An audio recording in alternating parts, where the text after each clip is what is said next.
बच्चों सभी को नमस्ते। हम अब तक आपकी पाठ्य पुस्तक कक्षा 10वीं हिंदी उमंग में बड़े भाई साहब की कहानी को पढ़ रहे थे। उसमें यहाँ पर अभी हमारा पेज नंबर 18 पर सेकंड पैराग्राफ में चल रहा था। उसके आगे आपने जो जो पढ़ा उसके लिए थोड़ा सा संक्षिप्तीकरण कि किस प्रकार से बड़ा भाई और छोटा भाई दोनों में कितना अंतर था। 5 साल का अंतर था। कक्षा में भी वो 3 दर्जे आगे थे। इस तरह से दोनों भाई हॉस्टल में रहते थे और बड़े भाई ने अपने कर्तव्य के उत्तरदायित्व के अनुसार हमेशा उसकी इच्छा थी कि मेरा छोटा भाई बहुत आगे पढ़े, अच्छा पढ़े। इसीलिए वो बार बार अपने भाई को समय समय पर पढ़ने के लिए कहते थे।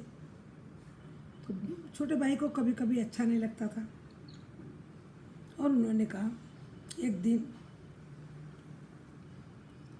ऐसे ही करते करते वार्षिक परीक्षा आ गई, लेकिन संयोग देखिए जो नहीं पढ़ता वो तो फर्स्ट दर्जे में पास हो गया और जो रात दिन पढ़ता था वो फेल हो गया। अब छोटे भाई को लगा कि अब बड़े भाई की बोलती बंद हो जाएंगी, अब वो मुझे नहीं बोलेंगे। लेकिन फिर वो अपने आप को समझाता है कि जो भी बड़े भाई सब बोलते हैं उसमें मेरा हित है। मुझे इस तरह से मन में क्रोध नहीं लाना चाहिए। पर आखिर बचपना था, कितना भी मन को रोक के, लेकिन छोटा भाई खेलने से पढ़ने का समय चुका सकता था, लेकिन खेलने का समय उसने कभी नहीं छोड़ा, बल्कि उससे समय से अनुसार ज़्यादा ही खेलते थे। ऐसे करते फिर एक बार परीक्षा हुई। अब जो 3 दर्जे क्लास में आगे थे बड़े भाई साहब, वो वापस उससे अभी एक ही दर्जा आगे रह गए थे। अब तो छोटे भाई का मज़ा ही मज़ा हो गया था और उसने कहा कि अब तो भाई साहब मुझे बिल्कुल नहीं कहेंगे, क्योंकि उनको बोलने का भी कोई हक ही नहीं रहा। और अगर ज़्यादा बोले तो फिर मैं भी बोलूँगा कि आप दिन भर पढ़ते थे, आपने क्या पाया। मैं तो अभी फर्स्ट दर्जे में पास हो रहा हूँ। लेकिन सोचता था छोटा भाई, लेकिन बड़े भाई के प्रति श्रद्धा भक्ति विनयता थी, इसीलिए वो खाली सोचते थे, कभी भाई के आगे बोलते नहीं थे। मन महसूस कर रह जाते। फिर अब पर इतना विश्वास हो गया कि अब भाई मुझे कुछ नहीं बोलेगा, तो मन मानी खेलते, पूरा दिन खेलते। और एक बार ऐसी हुआ कि अब उनको और एक शौक लगाया कनकौवे उड़ाने का, यानी पतंग उड़ाने का। अब पतंग उड़ाने के लिए कितना, जब पतंग उड़ाते हैं बच्चे तो उनको न छत के ऊपर का मुंडेर का ध्यान रहता है, न रोड के ऊपर किसी गाड़ी घोड़े का ध्यान रहता है। और वह कैसे कैसे कैसे लोगों के साथ में उस मामूली पतंग के लिए दौड़ते रहते हैं। तो एक समय में देखिए क्या हुआ कि उनके भाई साहब उनके सामने आ गए। अब उनके सामने आते ही कुछ देर के लिए तो छोटा भाई सकपका गया, एकदम परेशान हो गया और अपनी बात को महसूस किया। फिर बड़े भाई ने अपना बात किया, बोले सब कुछ बोले कि तुम समझो कि मैं 2 बार फेल हो गया हूँ, इसका मतलब ये नहीं कि मैं तुमको नहीं बोलूँगा। ये तो उन लोगों की, परीक्षक वालों की कुछ तो कुछ ज़रूर कुछ है कि आप के प्रश्नों के ऊपर उन्होंने ध्यान नहीं दिया, लेकिन तुमको अभी बहुत कुछ पढ़ना है। इतिहास के अंदर उन राजाओं के नाम, उस सन ईस्वी सन, उन कौन से राजाओं ने किस सन में कहाँ पर किया था, ये सभी बातें याद रखना। गणित का हिसाब में वो फार्मूला याद रखना, ये हमारे लिए बहुत मुश्किल है। इसीलिए तुम पढ़ो, मैं यही चाहता हूँ। और उसी प्रकार से ये कैसे उन लोगों के साथ में कन कौवे उड़ाते हुए वो भाई का सामना हुआ और भाई ने कहा तू ये मत सोच कि मैं तेरे से एक ही दर्जा पीछा हूँ, और पर ये ध्यान रख कि मैं तेरे से 5 साल आज भी बड़ा हूँ और हमेशा भी बड़ा रहूँगा। उसमें कोई कमी आने वाली नहीं है। ये दर्जे में 2 से 3 और एक हो सके कल तुम आगे और मैं पीछे रह जाऊँगा, लेकिन इसका मतलब मैं छोटा नहीं हो गया। मैं तो तुमसे बड़ा ही हूँ और बड़ा ही रहूँगा। इस बात को तुमको ये ध्यान मन से निकाल दो कि मुझ में और तुम्हारे में पास कि पढ़ाई में भले मैं पीछे हूँ, लेकिन उम्र में मैं तुमसे बड़ा हूँ, मुझे तजुर्बा भी है बहुत। इस कारण से उसने क्या बताया आगे देखिए। मैं तुमसे 5 साल बड़ा हूँ और हमेशा रहूँगा। मुझे दुनिया का और ज़िंदगी का तजुर्बा है। तजुर्बा शब्द का अर्थ है ज्ञान, जानकारी। मैं सारी दुनिया के अंदर लोगों को मुझे क्या है, कौन कहाँ पर है, ये सब भले मैं फेल हो गया हूँ, लेकिन इसका ज्ञान जो मुझे है वो तुम्हें नहीं है। तुम उसकी बराबरी नहीं कर सकते, चाहे तुम MA और फिल और DLIT ही क्यों न हो जाओ। समझिए, किताबें पढ़ने से नहीं आती है, दुनिया देखने से आती है। यहाँ पर समझ का अर्थ है बुद्धि। बुद्धि किताबें पढ़ने से नहीं, किताबें कीड़े नहीं बनना है हमको। अपने कौन से अपना आज मुझे कुछ भी आप कोई क्वेश्चन करो, मैं आपको बता दूंगा। आप सिर्फ किताबी कीड़े हो, किताब से पढ़ के रटते हो, रट के रटा हुआ जाकर लिखते हो। उसके बाद अगर आपको कोई पूछे कि आपने इसका क्या मतलब है, व्याकरण के संबंधी, या फिर और कोई कौन थे प्रेमचंद, उनका नाम क्या था पुराना आदि भी अगर पूछ ले तो तुमको बिल्कुल ध्यान नहीं रहेगा। हमारी अम्मा ने कोई दर्जा पास नहीं किया, दादा भी शायद 5वीं 6ठी जमात के आगे नहीं गए, लेकिन हम दोनों चाहे सारी दुनिया की विद्या पढ़ ले, अम्मा और दादा को हम समझाने और सुधारने का अधिकार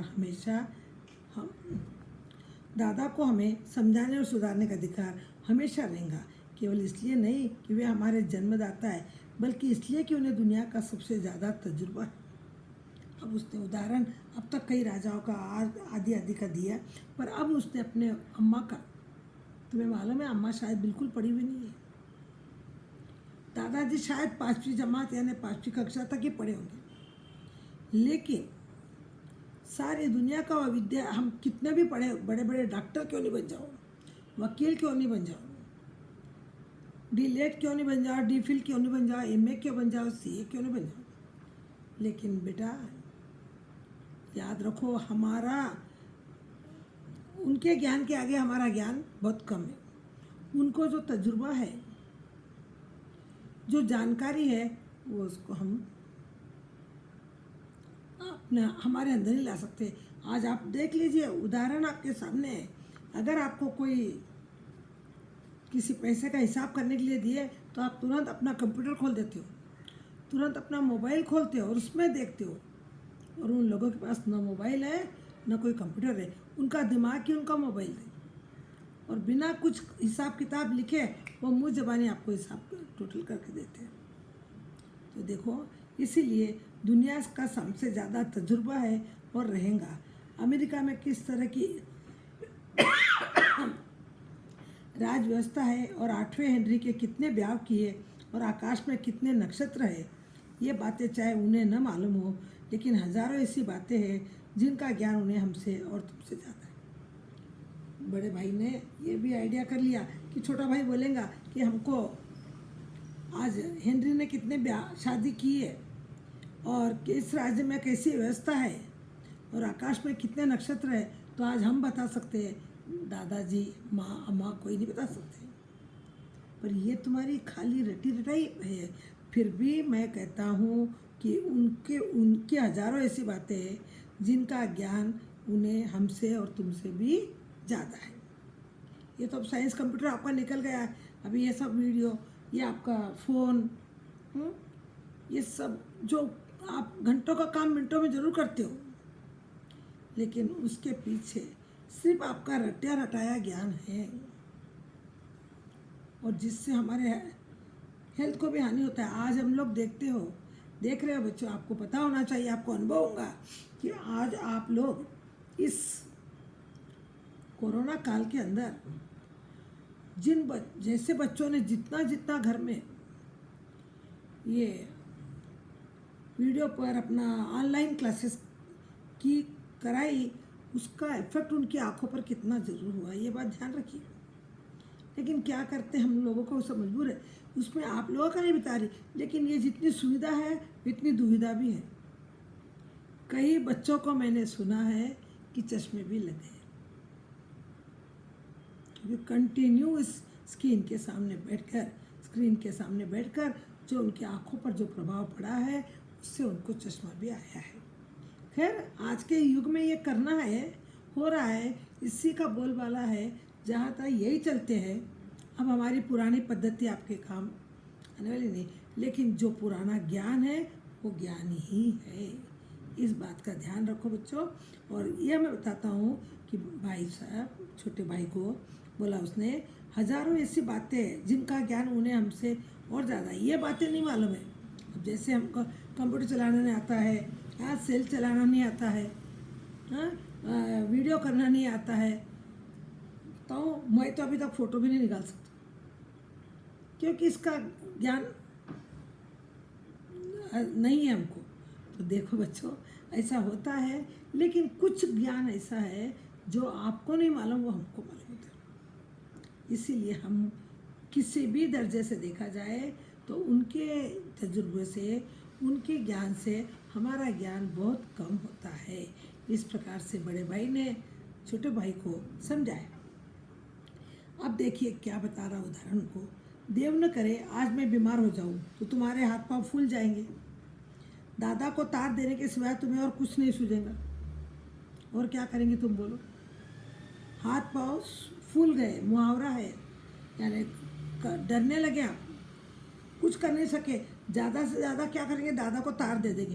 तार यानी टेलीग्राम, उसके सिवाय तुमको कुछ नहीं सूझेगा। लेकिन तुम्हारी जगह दादा हो तो किसी को तार न दे, न घबराए, न बदास हो, पहले खुद मरज पहचान कर इलाज करेंगे। तुम्हारे अंदर इतनी कैपेसिटी है कि अगर मुझे कुछ हो जाए तो तुम सिर्फ दादा को फ़ोन कर देंगे, तार दे देंगे। और तुम्हारी जगह दादाजी रहते वहाँ पर, तो वो किसी को बोलने के बजाय पहले मेरा इलाज करते अपनी दवाओं से। देख लिए ये फ़र्क आप? क्योंकि हम लोग तो बस हाथ पैर फूल गए, घबराहट के मारे कुछ नहीं, बुला लिया डॉक्टर को, लेकिन खुद अपना कुछ नहीं कर सके। ये तजुर्बा उन बड़े लोगों में है जो हमें भी चाहिए। हम डॉक्टर के ऊपर डिपेंड हैं, हम इस कंप्यूटर के ऊपर डिपेंड हैं, हम इस मोबाइल के ऊपर डिपेंड हैं, लेकिन अपने ओर से अपन कुछ भी नहीं कर सकते। तुम्हारी जगह दादा हो तो किसी को तार न दे, घबराए नहीं, बदहास न हो, पहले खुद मरज पहचान कर, मरज यानी रोग, मरज का अर्थ है पहले क्या हुआ उसको, ये रोग पहचान के इलाज करेंगे। उसमें सफल न हुए तो किसी डॉक्टर को बुलाएंगे, पहले खुद करेंगे दवा। और हम लोग इतने ये हैं कि तुरंत कहाँ जाते हैं? डॉक्टर के पास। हालांकि हम इतने पढ़े लिखे हैं। बीमारी तो खैर बड़ी चीज़ है, हम तुम तो इतना भी नहीं जानते कि महीने भर का खर्च महीना भर कैसे चले। जो कुछ दादा भेजते हैं उससे हम 20-22 तक खर्च कर डालते हैं और फिर पैसे को मुहताज हो जाते हैं। लेकिन उन लोगों को देखो, दादाजी के पास, उस अम्मा के पास उस महीने का खर्च में खर्च भी करके और उसमें बचत भी कर देती है। और हम लोग 4 दिन पहले ही ठंटल गोपाल हो जाते हैं। अब सोचते हैं 4 दिन है अभी पैसे आने का, कैसे क्या करेंगे, क्या नहीं करेंगे, क्योंकि हमारे अंदर पैसे को किस तरह से खर्च करना चाहिए ये भी हमारा तजुर्बा नहीं है। और वो लोग भले ही हमसे कम पड़े हो, लेकिन पूरे उन पैसों का ऐसा बजट बनाते कि आखिरी दम तक पैसे की कमी नहीं होती और फिर उनके पास पैसे भी बचते। और हम लोग 4 दिन पहले से ठन गोपाल, कुछ पैसे कुछ पूछो तो अभी नहीं है, अभी 1 तारीख आएगा जब पैसे आएंगे, ऐसी हालत हमारी होती है। पैसे को मोहताज हो जाना, एक पैसे के लिए।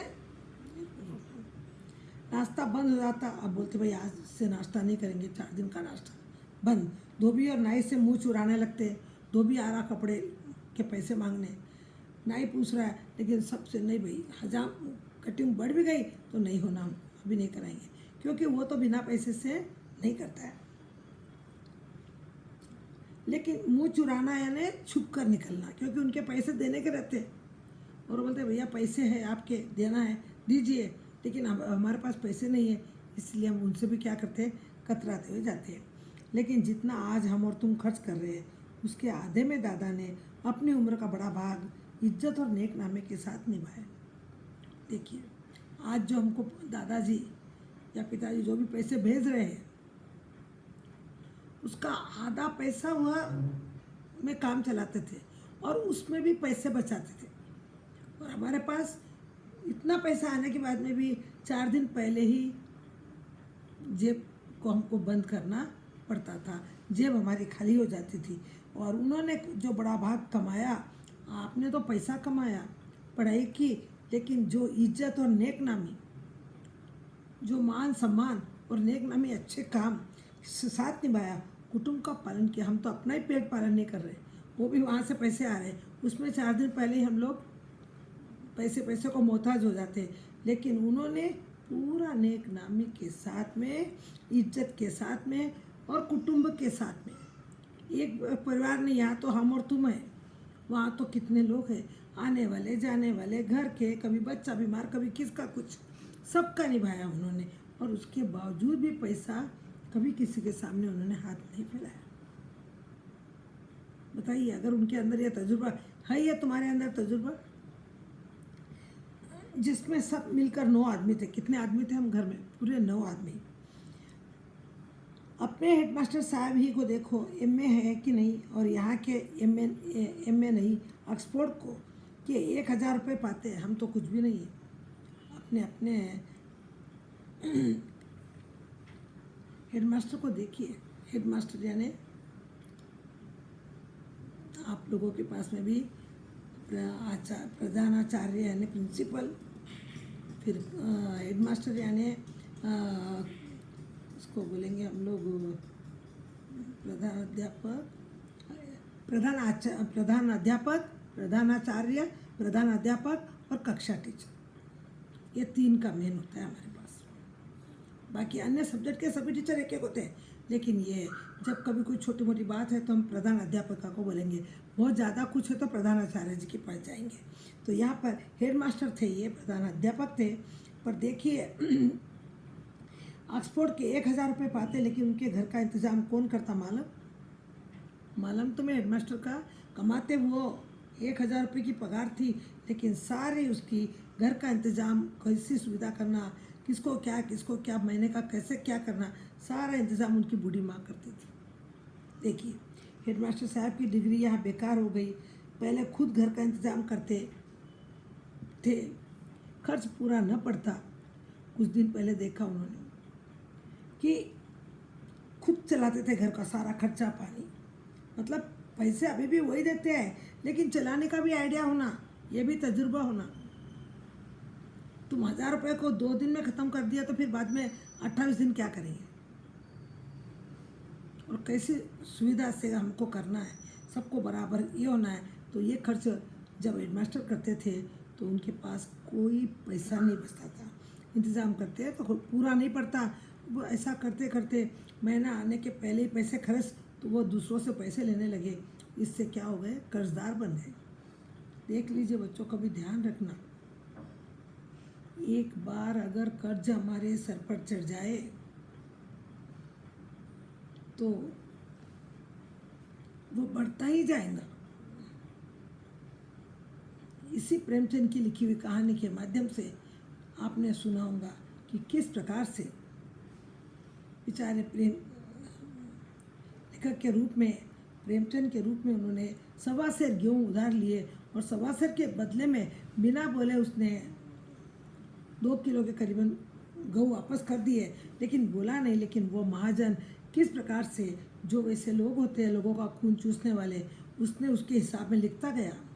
उस 1.25 सेर गेहूँ के पैसे, कितने पैसे और 1 महीने में नहीं दिया, इसका ब्याज दूसरे महीने में इसका ब्याज, तीसरे महीने में इसका ब्याज, और फिर किस कदर उसका खून चूसा कि आखिर उसका मृत्यु हो गई, और उसके बाद उसके बेटे को भी उसी काम पर उसको रहना पड़ा था। इसीलिए कभी कर्जदार नहीं बनना बच्चों, ध्यान रखना। जब से उसकी माताजी ने प्रबंध अपने हाथ में ले लिया, जैसे घर में लक्ष्मी आ गई। वो सोचा कि मेरे से घर का नहीं होता है, तो माँ के हाथ में उन्होंने क्या कर दिए, पैसे थमा दिए, अब इसको खर्चा। माताजी इतनी सुगठित थी, इतनी तजुर्बा वाली थी कि उसको कभी कम हुआ ही नहीं। पूरा महीने के अंत में भी उसके पास पैसे बच जाते थे। तो लक्ष्मी घर आ गई। लक्ष्मी घर आ गई बोल तो कोई लड़की नहीं है, लक्ष्मी यहाँ पर धन को कहा गया है। देखिए, लक्ष्मी का, धन का अगर हम कदर करेंगे तो वो भी हमारा कदर करेंगे, उसका हमें इज्जत करना है। लक्ष्मी की हमें इस तरह से नहीं है करना है, तो जो करेगा पैसे की कदर, वो ज़िंदगी में हमेशा बनेगा, वो तो आगे ही आगे। तो भाईजान, ये गरूर दिल से निकाल डालो। अब मैं आपसे इसमें कुछ भी नहीं है, लेकिन इतने में व्याकरण समझाई थी, उसके आधार पर बता रही कि ये भाईजान शब्द उर्दू का है, हिंदी का है, तेलुगु का है या अन्य भाषा का है। तो आपको ये बताना है कि ये भाईजान शब्द उर्दू शब्द है। ऐसा क्वेश्चन भी आपको आता है। ये सिर्फ आपको जनरली नॉलेज रखकर, आप पढ़ते नहीं हैं व्याकरण, बस बीच बीच में आए हुए शब्दों को ऐसे ध्यान रखना। ये गरूर दिल से निकाल डालो। गरूर यानी घमंड, कि तुम मेरे समीप आ गए हो, अब स्वतंत्र हो, मेरे देखते तुम बेराह न चलने पाओगे। अगर तुम यूँ न मानोगे तो मैं एक थप्पड़ दिखाकर इसका प्रयोग भी कर सकता हूँ। मैं जानता हूँ तुम्हें मेरी बातें जहर लग रही है। अब तुमको एक घमंड आ गया कि मैं बिल्कुल तुम्हारे समीप आ गया हूँ, अब एक ही क्लास तुम्हारे से पीछे हूँ। पर तुम याद रखना, तुम इस घमंड को छोड़कर बेराह पर चलेंगे, बेराह है ना गलत रास्ता पर चलोगे तो मैं तुमको बिल्कुल नहीं दूंगा। अगर अब तुम सीधी तरह से नहीं मानोगे, अब तक मैं बातें ही करता था, मुँह से ही बोलता था, पर अब अगर हुआ तो मैं तुमको थप्पड़ भी मार दूंगा। क्योंकि जब कहते हैं, कहावत है कि लातों के भूत बातों से नहीं मानते। ये कहावत है कि जब तक अब शायद अब तुमको मारने का समय आ रहा है, इसलिए अगर तुम अब नहीं मानोगे, ऐसी हरकतें करोगे, पढ़ाई में ध्यान नहीं दोगे, तो मैं तुम्हारे ऊपर एक थप्पड़ भी मार सकता हूँ। मैं उनकी इस नई युक्ति से नतमस्तक हो गया। बाप रे, इन्होंने तो अब बहुत ही बड़ा उठा लिया बीड़ा कि मारने को, तो नतमस्तक झुक गया उनके आगे। मुझे आज सचमुच अपनी लघुता का अनुभव हुआ और भाई साहब के प्रति मेरे मन में श्रद्धा उत्पन्न हुई। उन्होंने कहा, सच में भाई साहब ने इतनी बातें कही तो मैं उसमें से 1% भी नहीं हूँ, 3% मेरा रंग है। तो उनकी बातों का, उनके उपदेश के आगे उसका सर झुक गया और उसको लगा सचमुच में मैं भले क्लास पढ़ पढ़ कर आगे चला जाऊँ, लेकिन वो तो मेरे बड़े भाई है और मैं उनका छोटा भाई, वो मुझे मार सकते हैं। ये सब कुछ उसे समझ में आया। अब मेरे मन में श्रद्धा उत्पन्न हुई, यानी उनके प्रति प्यार। मैंने सजल आंखों से कहा, हरगिज़ नहीं, आप जो कुछ फरमा रहे हो वो बिल्कुल सच है, आपको उसके कहने का अधिकार है। बहुत सारे शब्द उर्दू शब्द है, फरमाना, फरमाना ये भी एक उर्दू शब्द है। तो उसने कहा, आप जो भी कह रहे हो आपका वचन बिल्कुल सही है, मैं आपको अधिकार है क्योंकि आप बड़े और मैं छोटा हूँ। भाई साहब ने मुझे गले से लगा लिया और बोले, मैं कन को उड़ाने को मना नहीं करता, मेरा भी जी ललचाता है। जी ललचाना मुहावरा है, ध्यान रखिए बच्चों। बेटा, मेरी भी इच्छा होती है, मैं भी तुमको ये नहीं कहता हूँ कि कन को मत उड़ाओ, मेरा भी जी ललचाता है, मैं भी चाहता हूँ, लेकिन मुझे ये डर है कि मैं भी ये काम करूँगा तो तुम और ज़्यादा करोगे। कि छोटों को आगे बढ़ाने के लिए बड़ों को क्या करना चाहिए, अपनी इच्छा का त्याग करना चाहिए। लेकिन करूँ क्या, खुद बेराह चलूँ तो तुम्हारी रक्षा कैसे करूँ?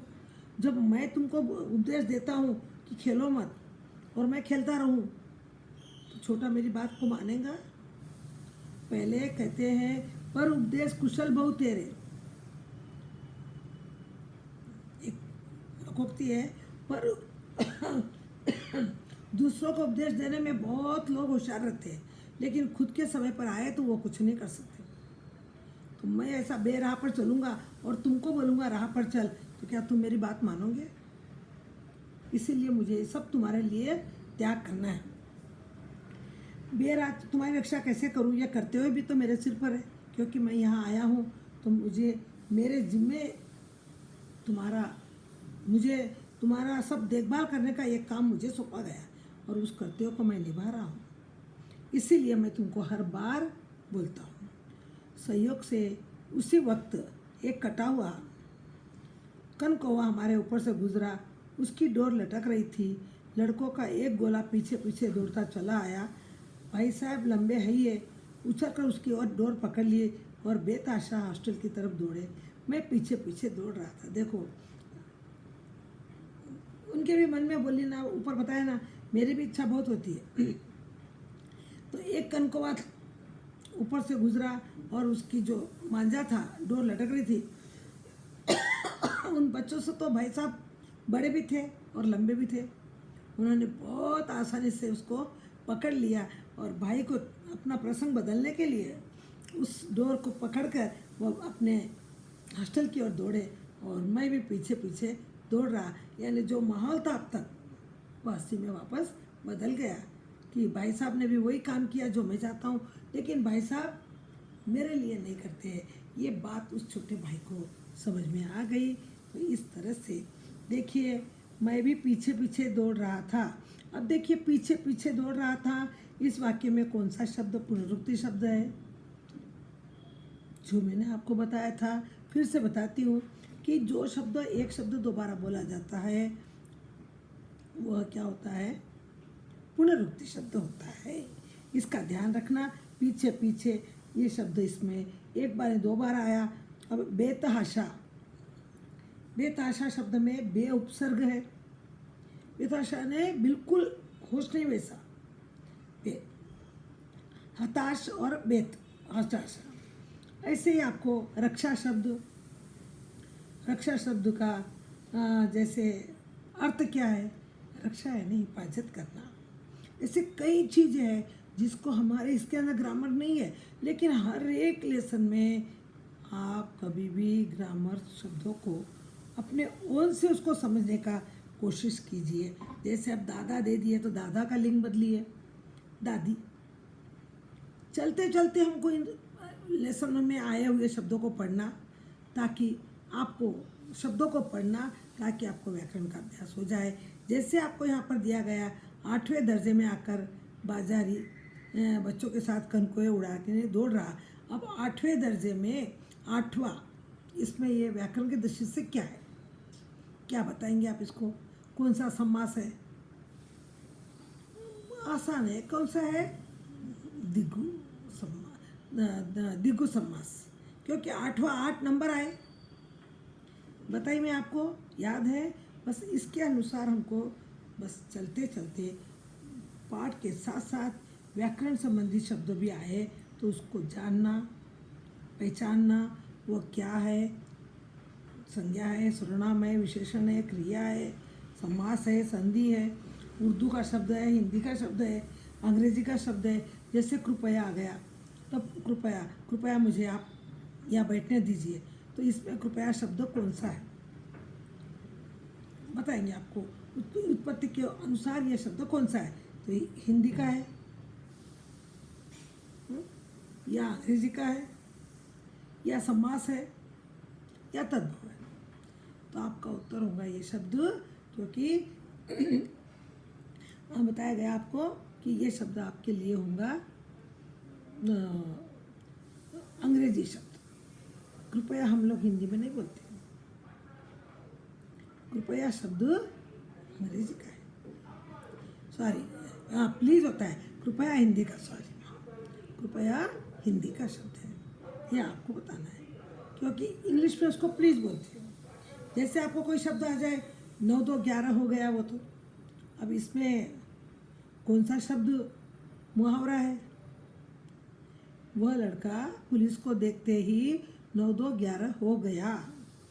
इसमें कौन सा शब्द मुहावरा है?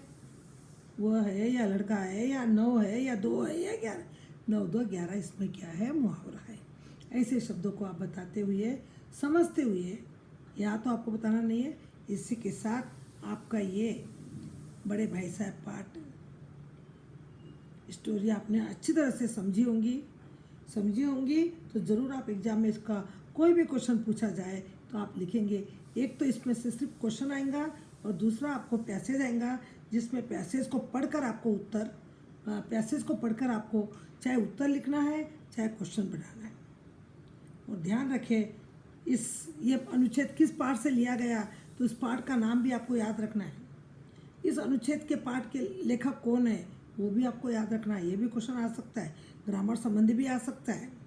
तो इसके पूरी तरह से आप ध्यान रखते हुए इस पाठ के अंदर आपको सिर्फ 2 ही वर्क है कि प्रश्न उत्तर का एक क्वेश्चन रहेगा और पैसेज का एक रहेगा। तो इस तरह आपका ये लेसन आपका, अब अगला लेसन हमारे आने वाले पीरियड में शायद आपको हो सके तो स्कूल के अंदर भी शायद ओपन हो रहे ऐसे सुन रहे, तो उससे भी आपको सुनाई मिलेगा।